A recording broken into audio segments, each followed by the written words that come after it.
All right, welcome everybody back to our episode number 2 of Beers Dad Bods, and Bullshit. episode 2. That was a Beastie Boys intro. It was actually pretty slick that time, you know. Like I said, I'm Mike D and I get respect. I cash in your jewelry is what I expect. Mike D is probably not happy with you right now. He's the guy that passed away, isn't he? No, That was Beastie Adam. Boys. That was Adam.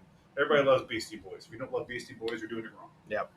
So this episode, and every episode actually, will be around 30 minutes. We're going to do them every 2 weeks, where we talk about. We're going to open some beers. We're going to have a general topic, and we're going to talk about those things. So I'm Ian, And I'm Andy. and this show is for anybody who wants to listen to some bullshit and learn something about beers. Learn stuff about beers. You know what? I want to give a shout out to all the listeners who listened to the first episode of the podcast. We appreciate any of the following that we got. It's crazy to think that just a couple of guys just having a couple of beers, hanging at their cottage, talking about bullshit like we do, have people that actually want to hear what we have to say. It is kind of crazy because I don't even know if I want to hear what we have to say. I don't want to hear what you have to say, but I want to hear what I have to say.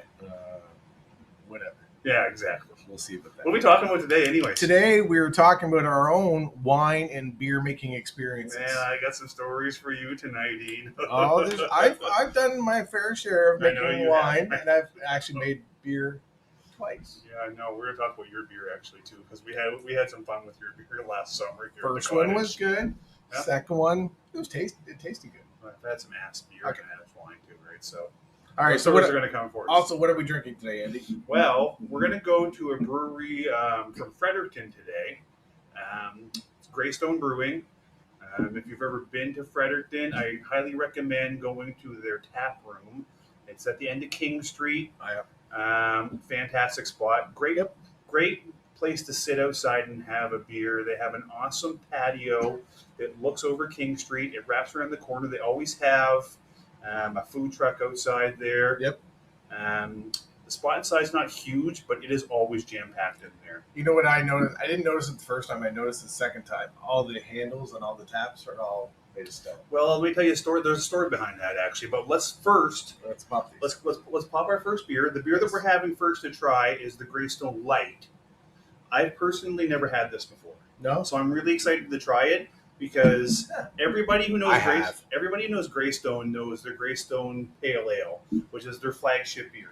That is the beer that put them on the map. It's fantastic. Formerly known as, are we allowed to say that? We're going to get to that actually. Okay. But formerly known as Patagonia Pale Ale. And we have a keg of it on my kegerator right now, Patagonia Pale Ale. We do. Yeah, but we're gonna try something different today. So we're gonna crack these Graystone Lights. Okay. And I'm gonna pour mine into a happy 60th birthday Felix mug. How about you, Ian? I am using the favorite mug. It's a Rolling Stones mug. It's actually called the Rolling Stones. Yeah.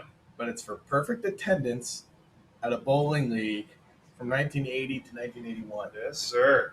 So we're Man. going back a little I bit. wonder, do you think that was around the time of the 60th birthday mug too? It could have been. Yeah. Who knows? Got to do some math. I don't know for sure, but All right. I got good head on mine. yeah. Well, you gotta have a good head. It smells good. First sip, refreshing. It is. It's good. It's really good. Yep. It's light, right? Like I know it's a light beer, and I think it's only about 3.5%. Yeah, it's 3.5. It is That's 3.5. good. So It doesn't skimp on flavor for being a really light beer, right? Which I think a lot of people go for that now. They want the light beers because you want to be able to have a few of them and not be overly intoxicated. They call it crushable. That's what they say. That's an actual term that people use. They call it crushable, which means you could just drink a whole bunch of them and you're not shit-faced. yeah, 3.5%. You definitely could, but it tastes good. It does not taste like your generic light beer, like your Right. Coors Light or Bud Light or anything like that. Does not. It's good flavor. Let's have a quick talk about the can. Okay, can right. Because they have a pretty consistent design that Greystone puts on their cans. Yeah. They usually have a picture of the mountains in the back, and you brought it up with their taps in their tap room. They all look like rocks. So there's an actual story behind how that all came about, right? So the story is that the owner of Graystone, I think it was in 2016, he started the brewery, he had been on a hiking expedition to the Patagonia Mountains in the Andes, or Argentina, sorry. Yeah. Yeah. And he was just really taken by the breathtaking scenery. And he'd already been working in the beer industry at that point in time. And he decided at that point in time, he was like, you know what, this is what I want to do. And he just loved the feel of it. And he brought that back. And him and a couple of his friends started working on recipes in his garage. And their first recipe they came up with was, they called it the Patagonia Pale Ale. And they also had their second one they came up with, was their Patagonia IPA. And they called them all Patagonia because that was the region that he got it from. And that was the region that really inspired him to start making this beer movement to where he was at.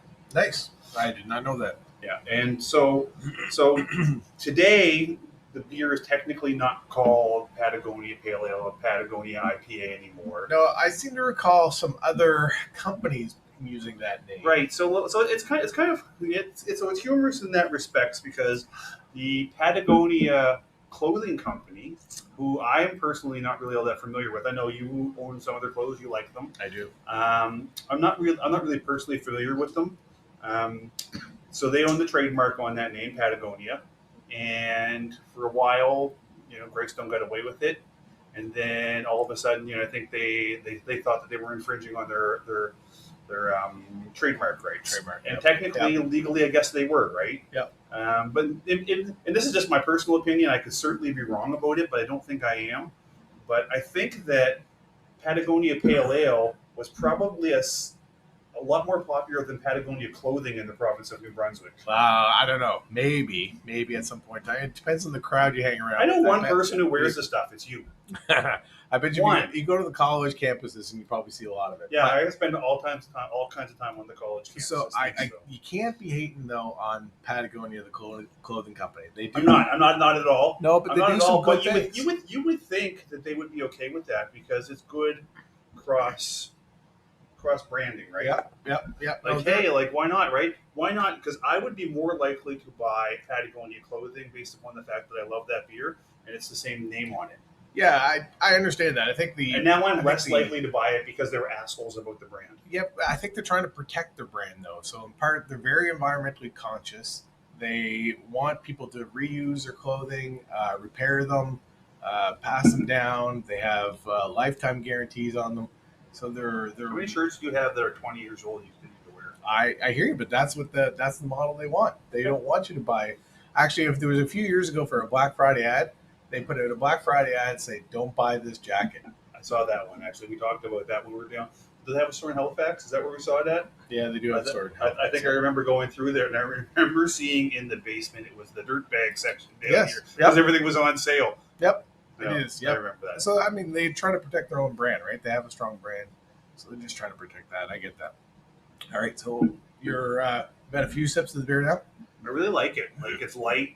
I could drink a lot of that. You know what? I can see me at some point in time probably grabbing a keg of that and putting it on the kegerator here because I think that would be a really good summer beer. Yep. We could grab that. You could just sit there and just drink a bunch of them all afternoon on a hot summer day. Right. 3.5%. You could go through a whole bunch of those and just keep drinking them all day.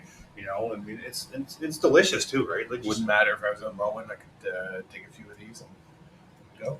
Absolutely, 100%. I agree with that. So, have your beer making experience? I know you've done much more beer making than I have at home. Right. Have you made anything similar to this before? So light beers are not really my thing for making at home, right? My beer making experience probably dates back, I want to say 6 years ago, maybe 7 years now even. I made my first batch of beer. Yeah. I'd always wanted to do it, and my father-in-law all of a sudden just had a whole bunch of those old green flip-top bottles and said, "Hey, do you want these?" And I was like, "Yeah, I want them." Because I want to make beer. And then all of a sudden, I had them, and I didn't do anything with them for a while. And then they went and they bought me my first ever beer kit for a Christmas present. All right. And I was like, now I have to do it. Yeah. And I did it. And the first beer I made was a Pilsner, which is not my go-to style, but it turned out really good.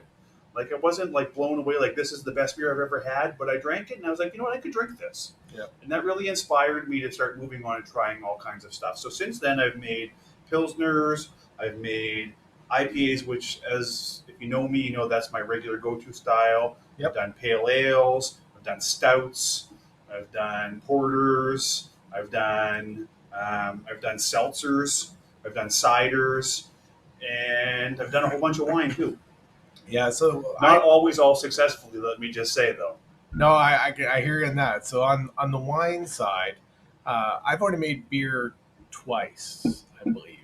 Maybe Your Mexican cerveza you made was actually quite good. There was a Mexican cerveza, and it was really good. Everybody really enjoyed it. It was nice and light, and it went down really well. But Until it was like a year old. Yeah. And then it wasn't going Yeah, it down as wasn't going well. down so It was well. coming up a lot Yeah. because when you opened it at that point in time, the hard part about No, that was another one. So that a different one? That was a different. That was a pale ale that I had made, right. and it was a kit that was on sale. I think it might have been in a impulse buy. That Just saw it. Saw it. It was on Had to get sale. it. Got it. Said this is going to be my second one, and I think I was following the directions to a T, and it talked about adding a tablespoon of sugar, teaspoon of sugar. I can't remember How what much it did was. you put in?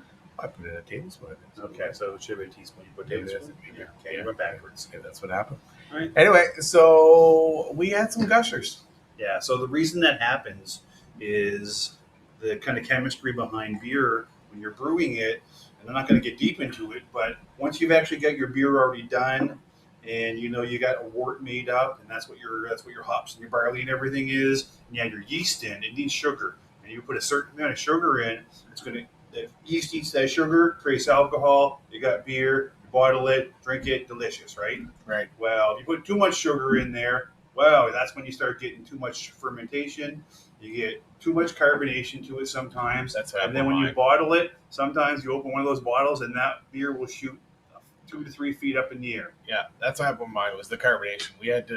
We would open 4 or 5, put them in the sink, and then eventually pour them all into one glass. And get Well, let me tell you the story there. So there was one time there last summer, maybe 2 summers ago, that you were not here at the cottage one night, and myself and Vicky and Danielle, we had a whole bunch of your beers and said we're going to enjoy all Ian's beers tonight. And we opened up a whole bunch of them, and they all shot a foot plus in the air. And we let whatever go out, and then we took the rest of them and put them into a giant 3-liter jug, and we just poured your beers all night long. Drank it. Yeah. The beer was delicious. It was good. It was just very carbonated. Very carbonated. Super carbonated. Yeah. And you know what? It's happened to me before too, right? So I made a stout one time, and I followed the directions to a T, and I thought it was going to be perfect. And then I went back after 48 hours, and it was not fermenting. Like when you know when something's fermenting, you'll see a giant bunch of foam growing up over top of it. It wasn't doing anything. So I started going through all the websites and going through all the chat pages about brew making. I say, what am I doing wrong here? And I read one line says, oh, just try adding more sugar to it. So I did. Let me just tell you, I went back, put the sugar in, and I put the sugar in. I went back 24 hours later, and the beer had exploded everywhere.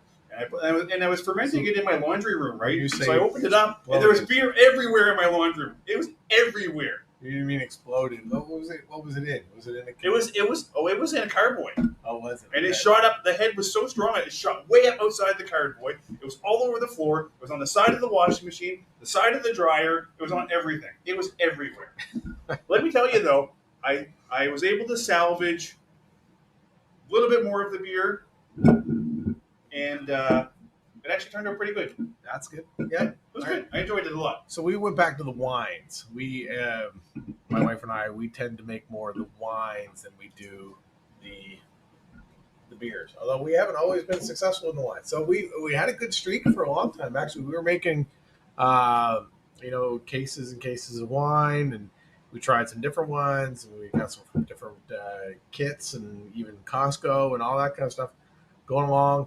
And then we got into some different ones, and we had a bad experience with a German wine.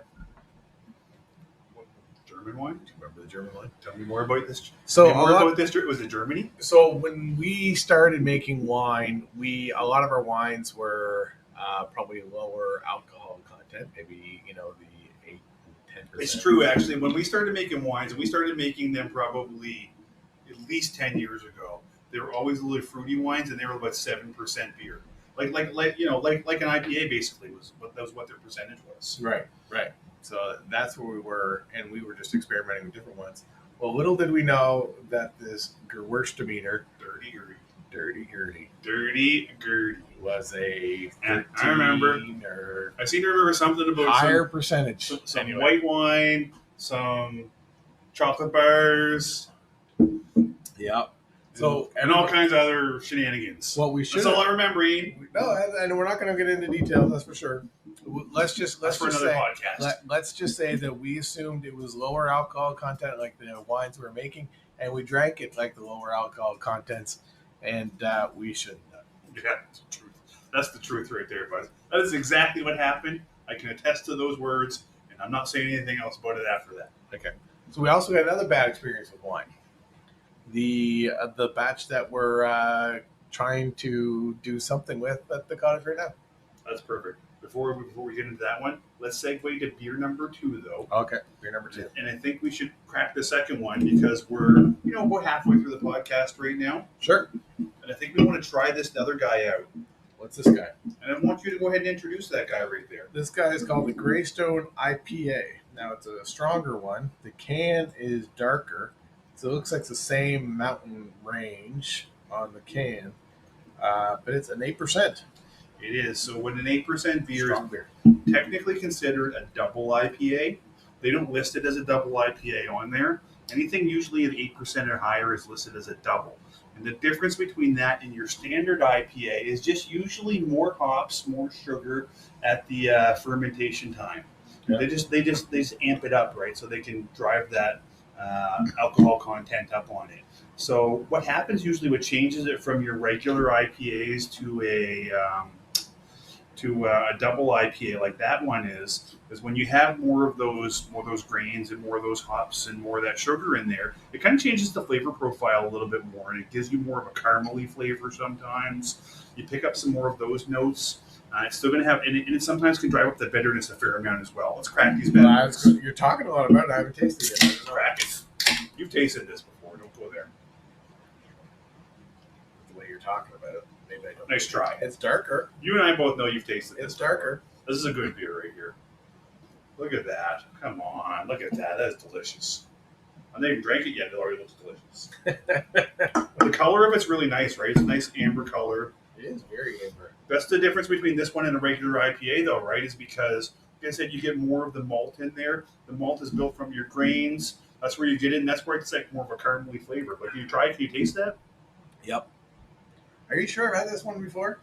How have you not had a Graystone IPA before? Maybe I have. Let me also say that it used to be called a Patagonia IPA. Similar to the Patagonia Pale Ale. Yep. It was one of their original beers. It was their second one, I think, they put out after the Pat Pale, which we all refer to. It was the Pat IPA, I would always call it when I go there. I was actually, remember, so for my birthday this past year, and actually for the last 2 birthdays, we have made sure that we've made a trip to Graystone. Because if you haven't made a trip to Graystone on your birthday, you need to do that because they will give you free beer if you wear a birthday boy button. Which we like have. I do. In the cupboard, there's a birthday boy button. I have that. It's I wear it. Now, Get one. Dollar store. $3. The other thing I will say is Andy's birthday tends to be the worst day of the year. Lies. No, lies. That is the truth. It's not my fault. You're a lightweight. Pat IPA. I call it the Pat IPA. Graystone IPA. It is a delicious beer. It's a lot stronger than what we were talking about earlier, right? So we're talking about a 3.5% on the light. We're now up to an 8% on the IPA. So it's definitely more bitter, definitely stronger. You taste a little bit of the booziness to it because a lot of the time when you my beer tastes boozy. What are you talking about? Well, that's the thing. So I know it sounds funny to say that, but in actuality, some of the IPAs when they get up to that level of, you can actually taste it. Almost tastes like it sometimes has got a liquor feel to it sometimes when you taste some of them, right? Yep. And you can get a little bit of that in here. I taste a lot of sweetness. I got some caramel. I got some bitterness in there. The bitterness kind of sneaks up on you with this beer, though, right? So you don't get it right away. No, it's after. But after you're sitting there and you're like, yeah, there it is. No, it's definitely after. But I like it. I like the taste of it. I love this beer. Again, is this one of your top IPAs, or where are you? That's gonna be another episode. We're gonna talk about that tonight. Okay. So we're gonna have a favorite beers episode, where we're just gonna kind of talk about those, and we're gonna sample some of that. Tonight, we're gonna talk a little bit more about what were you just telling me about your wine incident a little while ago? What's the latest wine that we're trying to get through now? What are we calling it? Oh, it's the ass wine. Ass wine. Ass wine. That's right. Yeah, ass wine. Yes. So Do you remember? So this is great. it's already funny. No, it's No, hilarious. it's already It's hilarious. funny. No, it's Here we go. hilarious. It's hilarious already, right? So I remember we got Danielle and I got a gift for Christmas 2 Christmases ago, I think, and there were wine bags because we've always just bottled our wine. You guys have always Yep. bottled our Bottled. wine. Yep. Always and bottled. And someone gave us some bags, some wine bags as a present. I was like, man, this is fucking great. I just put my wine in bags. I got to buy boxes of wine all the time, put it in my fridge. Why not have it in a bag? This is great, man. I don't have to put it in like a whole bunch of bottles. Inside It's the so box much easier, of wine right? is a bag, so it's the Same thing, right? Yep. So we did that, and then I know you guys started doing it too. And this last batch, you put into some bags. Well, because it's a lot. Like we have the bottler, we have the machine or the the contraption that puts the cork in, and all Absolutely. that kind of stuff. But we end up keeping wine bottles, and you end up with way more than you need, and you end up with they're everywhere, and there's corks everywhere, and sometimes you get sometimes the corks don't work well, sometimes they do. For sure. But yeah, you end up with all these bottles everywhere. So the bags just seemed appealing. And instead of 30 bags, there's like 6 or 8 bags. Oh, it's so much better. Yeah, and it's not glass clanking around all the time too, right? Like I love it. I think it is the way to go. Well, that's the bottle. Yep. Yeah. So anyway, so ass wine. Let's We did. go.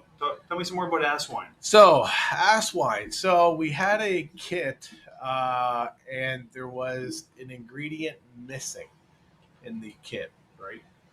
Like it wasn't there when you bought the kit. It wasn't there when I bought it. So was I opened up. Was it a discount kit? No, I don't think so.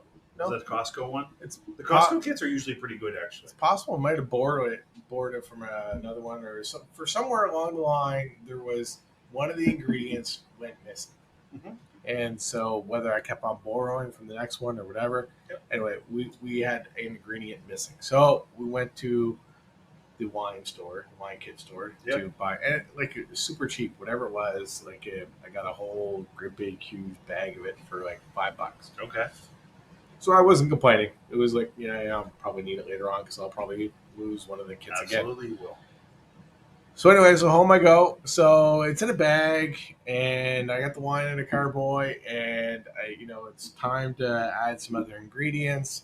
So I'm adding the other ingredients, and I have the bag, and I go to tip it slightly so I can put a spoon into it, and the bottom of the bag, or kind of half of it, kind of falls and fell into. How much did you put in? I don't know. It was too much. Way too much. Way too much. I had to clean up around the floor and all that. Yeah, all right. stuff. So you're a slob and you spilled all over the spilled place. All right. So then I didn't add any more after that. I just you know what? I know there's at least enough in there. Well, you know what? Hopefully it's not too much. Hey, let's hope it's not too much.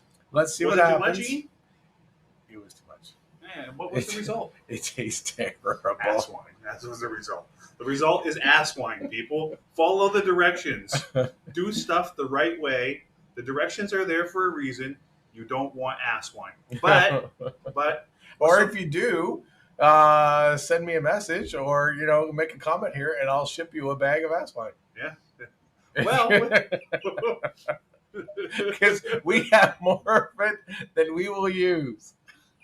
Our producers say we're not shipping ass wine out. Don't ask for ass wine to be shipped. I don't know that I don't know it's legal for us to ship ass wine. You don't ask for permission. You know better than that. I don't think we're allowed to ship ass wine out legally around here, Ian. We're the type that doesn't sound like something we're allowed to do. We're the type who beg for forgiveness. Damn right we are. So what do you do with ass wine when you can't drink it? Because clearly I tried it and you can't drink that. All 4 of us tried it. Yeah. We all agreed that it's ass wine. We all agreed that you can't drink it. Yeah. What do you do with it? You convert it in a great big huge gallon of sangria. You can, and we made it so Vicky made a sangria a couple weekends ago. Delicious. And put in her ass wine and some soda and some other wine and some citrus and some other stuff. I don't know. I've never made a sangria. She always makes it. It was well enough. It was fantastic. Yeah, we cut up lemons and limes and all that kind of stuff. But the wine itself, it definitely hit the ass flavor. It did. So all it is it still tastes like wine, but it has a heavy chemical flavor. Yeah, it tastes like ass wine. Okay. That's why. What else? You don't have to explain it differently than that. Okay. Think of listeners. Think of the worst wine you've ever had, and then that's probably close to No, it. I don't know if this is the worst one. I'll be honest. I did have one. We had a wine when Vicky and I were first dating. What was it worse than $5 wine? Oh, it was bad. We literally took a sip, each of us, and poured the glasses and the rest of the bottle out. Okay then. Yeah. It was. I purchased it, I think, at a farmer's market. So Don't go back to that market. No. That's what you're saying there. whoever Right? it was didn't know how to make wine. Anyway, it was terrible. Yeah. But So anyway. I guess the moral of the story is like actually do this stuff at home.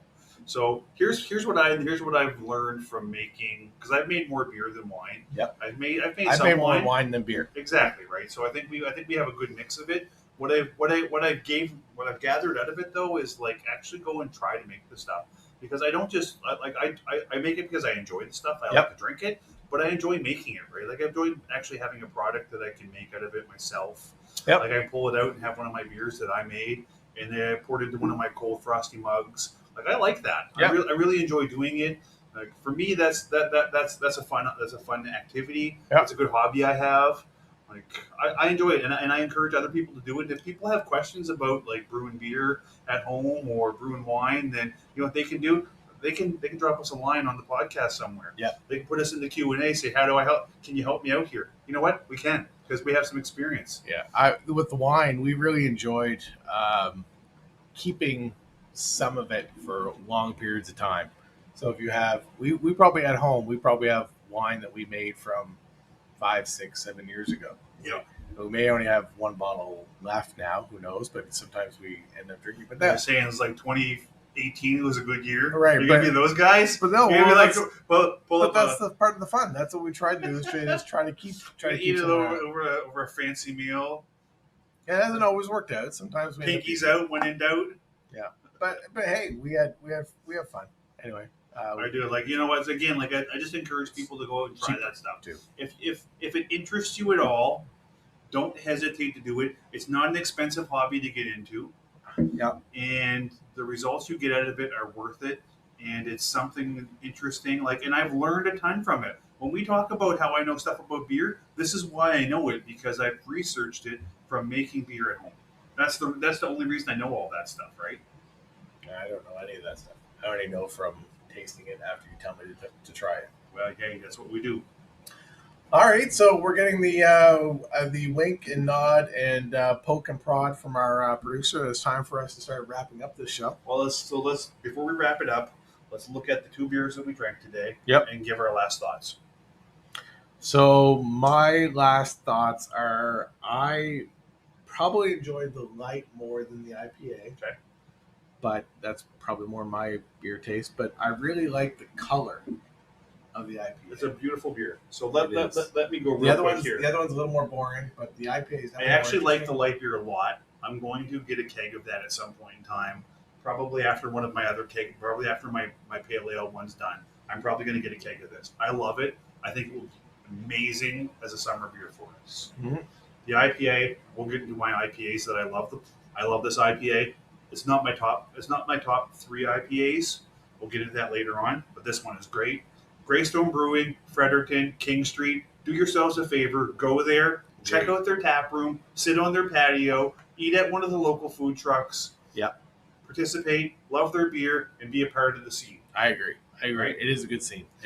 So Guys, in the weeks to come, Oh. you'll hear us back here in 2 weeks. I'm so excited for the next topic after this one, and I really am. Yeah. I'm not going to tell anybody anything. It's going to be a special topic, though. Yep, it is. It'll be once in a lifetime It kind is. of topic. It's going to be once in a podcast. We'll do a special, and we'll have talk about a special topic, Yeah. and we'll have special beers. We really want to thank you guys for listening to Beer, Bad dad, bod. Sorry. Dad Bods, and Bullshit. Please come back next time. Remember to like, subscribe, give us 5 stars, please, and listen again. Tell your friends. Come back next time.